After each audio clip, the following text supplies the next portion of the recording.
तो hello everyone, आपका एक नए वीडियो में स्वागत करता हूं। तो भाई केसरी चैप्टर 2 कल मेरी स्क्रीनिंग थी। अगर किसी को यकीन ना हो तो मैं आसपास में आप लोगों के पिक्चर एंड वीडियोस लगा दूं, आप लोग देख पाएंगे।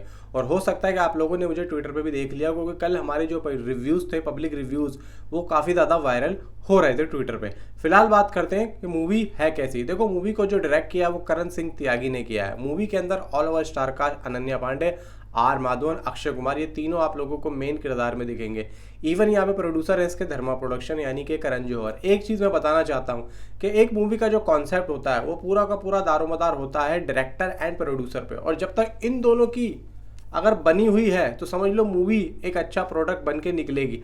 और अगर इन दोनों की नहीं बन रही है, सिर्फ और सिर्फ एक फिल्म पूरी करने के ऊपर ये लोग काम कर रहे हैं, तो भाई मूवी अच्छी नहीं बनेगी। क्योंकि डायरेक्टर जो बोलेगा वो प्रोड्यूसर को करना पड़ेगा, और यहाँ पे प्रोड्यूसर को भरोसा करना पड़ेगा डायरेक्टर पे।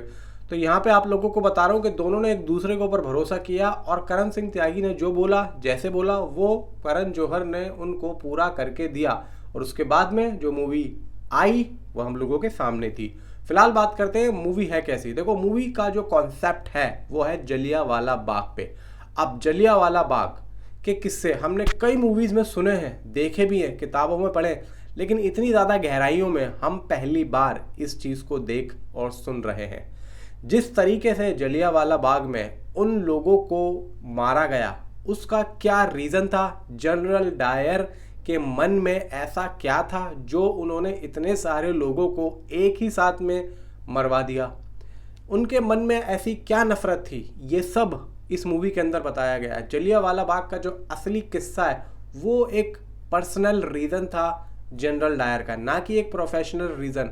क्योंकि वो वहाँ पे करने क्या गए थे, वो एक प्रोटेस्ट के दौरान वहाँ पे गए थे और वो कुछ भी नहीं कर रहे थे। और यहाँ पे मूवी के अंदर जो दिखाया गया है कि जनरल डायर एक तरीके से उनको बोलते हैं कि वो आतंकवादी थे। ट्रेलर में डायलॉग सुना होगा कि आप कह रहे हैं वो आतंकवादी थे।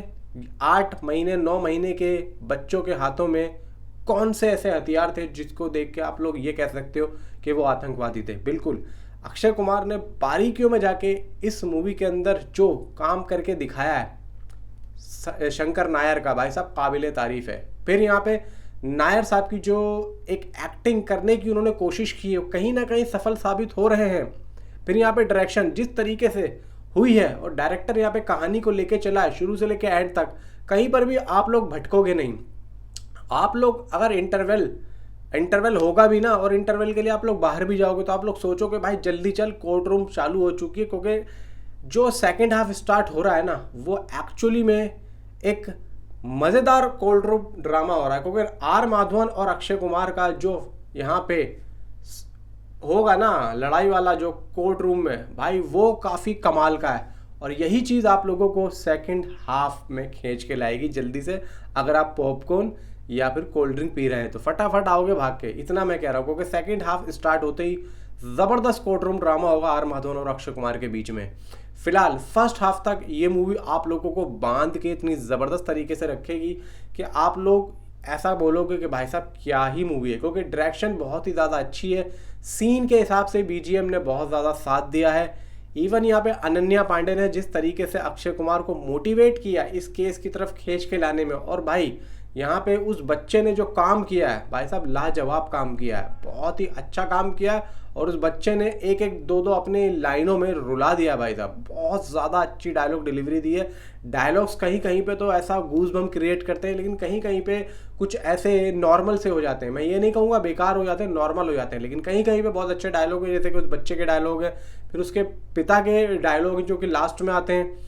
एंड यहाँ पे आर माधवन और अक्षय कुमार का जो यहाँ पे एक दिखाया है ना, दोनों की आपसी एक पर्सनल लड़ाई दिखाई है। मतलब अंग्रेज़ों को ये दिखाया है कि अपने लिए खड़ा करने के लिए को हिंदुस्तानी वकील, तो दोनों हिंदुस्तानियों के बीच में दिलों में दरार डाल दो और दोनों को एक दूसरे के खिलाफ यहाँ पे खड़ा कर दो। लेकिन लास्ट में भाई वही होता है, एक हिंदुस्तानी का ही साथ देता है। इवन यहाँ पे देखो सेकंड हाफ में थोड़ी बहुत स्टोरी आप लोगों को लगेगी कि यार ये कहाँ जा रही है, लेकिन जैसे जैसे यहाँ पे क्लाइमैक्स आएगा तो क्लाइमैक्स आते आते आप लोगों को इतना ज़्यादा मज़ा आएगा। और क्लाइमैक्स भाई साहब ऐसा है कि आप लोग समझ लो कि फाड़ देगी। मतलब क्लाइमैक्स में इसने दिल जीत लिया। स्टैंडिंग ओवेशन क्लाइमैक्स है, स्टैंडिंग ओवेशन।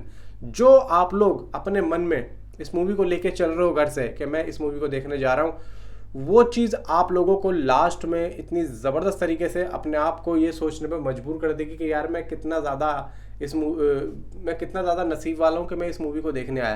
क्योंकि एक जलियांवाला बाग के किस्से हमने जो सुने थे भाई साहब, वो आप लोग जब देख रहे हो लास्ट में जिस तरीके से अक्षय कुमार की स्पीच जिस तरीके से हो रही है ना भाई साहब, लिटरली कह रहा हूँ कि आप लोग रोने लग जाओगे।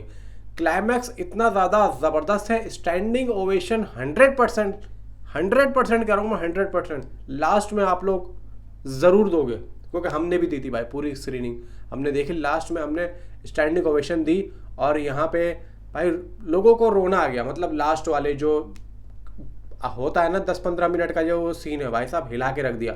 और फिर जलियांवाला बाग में जितने भी लोग शहीद हुए थे मूवी के लास्ट में, उन सभी शहीदों के नाम स्क्रीन पे आप लोगों को देखने को मिलेंगे। और एक गाना इसमें है जो कि फर्स्ट पार्ट केसरी का है, मतलब जो मिट्टी वाला जो सॉन्ग है मैं गा के बताऊंगा नहीं, वो कॉपीराइट का इशू रहता है।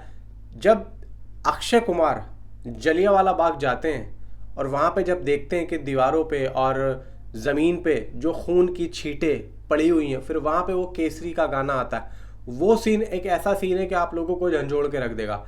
वीडियो ज़्यादा लंबी ना हो इसलिए मैं वीडियो को यहीं कहीं ख़त्म करता हूँ। मिलता हूँ आपसे अगली किसी वीडियो में। और हाँ, इस मूवी को मैं 5 में से भाई 5 स्टार देना चाहूँगा।